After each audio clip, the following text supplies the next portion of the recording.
后来乡亲啊，继续来看刑事局侦办着乌道的洗钱案，逮捕着天道明的名主 T 爸，甲 T 爸的小弟泰宝，以及太阳联名的副名主麦克。啊，服刑了后 ，T 爸以300万，泰宝以200万，麦克以100万来交保。开门，不然我要破门了。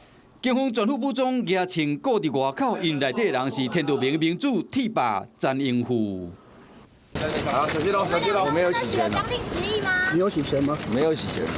被带上车 ，T 爸讲伊无犯罪，因为涉嫌洗钱，暂被移送地检署，以300万块交保。因小弟太保詹英进，共款因为洗钱被掠200万块交保。不想说的。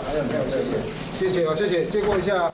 依照警方调查，天道明的细汉的经营跋筊事业，由 T 爸介绍第三方支付平台处理金流，为了答谢，逐个月摕8万块予 T 爸的秘书 Emma， 太保是伫因阿兄入狱期间接手，当月来拨发的所得有800多万。警方调查发现讲 ，Emma 是太阳联名麦克的人头公司的员工，麦克经营电子公司10外档，年营业额上济到9亿，抑过清期金流较无一半，敢若是涉嫌倒漏税甲洗钱。警方认为讲两大乌帮的手法。 进行美国阿尔卡彭的企业洗钱的方式。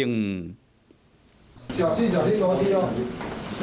麦克因过伫警界服务，由被转学后经营电子公司，被调查出有真侪员工拢是人头，会计涉嫌操作金流，走税将近300万。分析。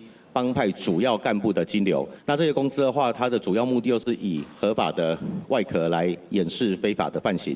那这些犯行的部分来从事所谓的博弈、诈欺跟洗钱。三名乌帮的角头是大4年来出现将近10亿的不明资金的流动。虽然因拢无承认犯罪，不过捕获的所得到底是流去倒位，检警还要继续调查。 Hello， 我是蒋欣梅。想要抢先掌握最及时的新闻资讯吗？赶快订阅、按赞、开启小铃铛，锁定华视新闻 YouTube 频道。